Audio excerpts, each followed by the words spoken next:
Hello guys, good morning. હું છું તુષાર સુતરિયા અને આજે છે રવિવાર અને વાગ્યા છે સવારના 10:30 જેવું થયું છે. આજે જાગવામાં થોડુંક લેટ થઈ ગયેલું એટલે હવે જાગીને તૈયાર થઈ રેડી થઈ અને ઓફિસે જઈએ છીએ. અને રસ્તામાંથી કાલે તમે જેમને જોયા હતા મારા વ્લોગમાં, વિશાલભાઈ રૂડાણી, મારો ફ્રેન્ડ, એને આપણે લેતા જવાના છે, પિકઅપ કરવાના છે લસકાણા પાસેથી. એટલે એને પિકઅપ કરીએ અને પછી જઈએ ઓફિસ. અને ઓફિસ જઈને આગળ આપણે શું કામ કરવાનું છે આજે એ જોઈએ. ત્યાં સુધી વ્લોગમાં બન્યા રહેજો અને લાસ્ટ સુધી જોજો વ્લોગ. તો મિત્રો, આગળ મેં કીધું એમ વિશાલભાઈને પિકઅપ કરવાના છે, તો વિશાલ આવી ગયો છે અને હવે એને લઈને ઓફિસ જઈએ છીએ. પછી ઓફિસે જઈને કામમાં આજે પહેલું તો એવું છે એક કે આપણે જે રીતે ગઈકાલે HRKમાં વોલેન્ટિયર તરીકે સેવા આપવા ગયા હતા એ રીતે આજે પણ જવાનું છે. એટલે સૌથી પહેલાં એ કામ પતાવવાનું છે કે HRKના જે ફ્લેટ રેડી થાય એટલે એ લઈ અને રોડે જે લોકો હોય ગરીબ લોકો એને જમવાનું આપી અને પછી આગળ બીજું કામ કરવાનું છે આપણે. તો વિશાલભાઈ આવી ગયા છે.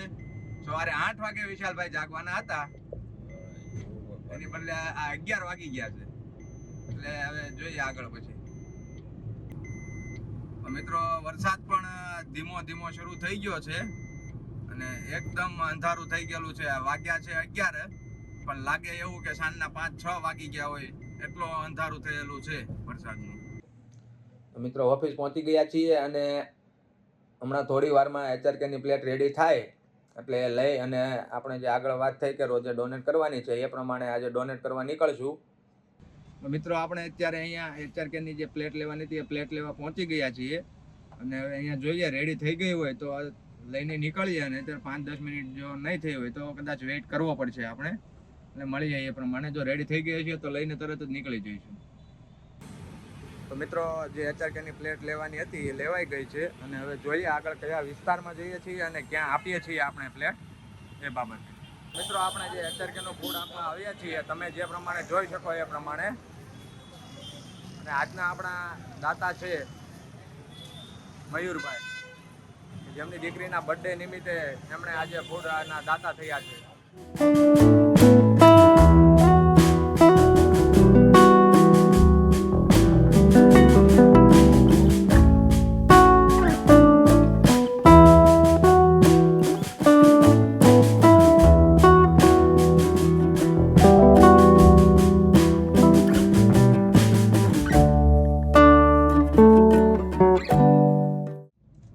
HRKમાં પ્લેટનું કામ અત્યારે કમ્પ્લીટ થઈ ગયું છે અને હવે જઈએ છીએ અહીંયાથી ડાયરેક્ટ ઓફિસે.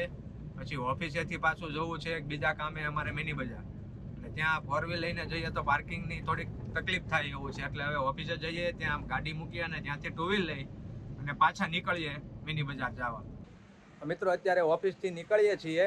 આપણે વાત થઈ એ પ્રમાણે કાર અહીંયા ઓફિસે મૂકી દીધી છે અને બાઇક લઈ અને હું ને વિશાલભાઈ નીકળીએ છીએ. મિની બજાર જઈએ અને જોઈએ કે અમારે જે કામે જઈએ છીએ થાય છે કે કેમ થાય છે. કારણ કે આજે સન્ડે છે એટલે થોડુંક રિસ્કી છે કે કામ શોપ ખુલ્લી હોય તો હોય, નહીંતર પછી પાછા આવતા રહી.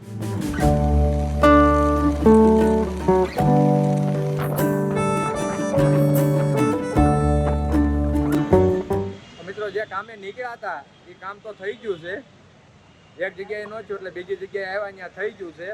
હવે અહીંયાથી પાછા જઈએ છીએ ઓફિસ અને ત્યાં કાલે જે વિડીયોમાં ગુરુભાઈ સાથે હતા એ આવેલા છે, તો જોઈએ એની સાથે બેસીએ શું કામ છે એમને વાત કરીએ આગળ.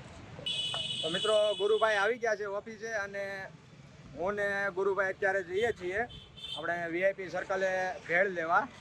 કારણ કે પંકજભાઈને ભેળ ખાવાની ઈચ્છા થઈ છે અને બધાને નાસ્તો કરવો છે, તો ભેળ લેવા જઈએ છીએ અને લઈ આવીએ ભેળ અને આવીને કરીએ ઓફિસે નાસ્તો પાછો. તો મિત્રો, ભેળ આવી ગઈ છે અને પંકજભાઈ ને સાગરભાઈ ખાવા બેસી ગયા છે. તો મિત્રો, અત્યારે વાગી ગયા છે સાંજના 6 અને વરસાદ પણ ધીમો ધીમો શરૂ થઈ ગયો છે. તો હું જઈ રહ્યો છું અત્યારે ઘરે. તો મળીએ ઘરે જઈને.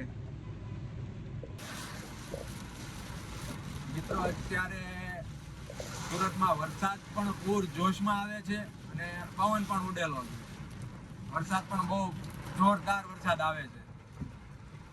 ઘરે જવા નીકળ્યો હતો પણ મેં કીધું પછી હાલો હજી એક આપણે વિડીયો બનાવી નાખીએ. વરસાદ આવે છે તો પૂર જોશમાં વરસાદ આવે છે. મિત્રો તમે જોઈ શકો છો કે વરસાદ એટલો છે કે આગળ કંઈ પણ દેખાતું નથી, એટલો વરસાદ છે. અને રોડે બધે જ પાણી ભરાવા લાગ્યા છે. પૂર જોશમાં વરસાદ, અડધી કલાકથી આ વરસાદ ચાલુ થયો હતો. એટલો વરસાદ છે હદ બારો.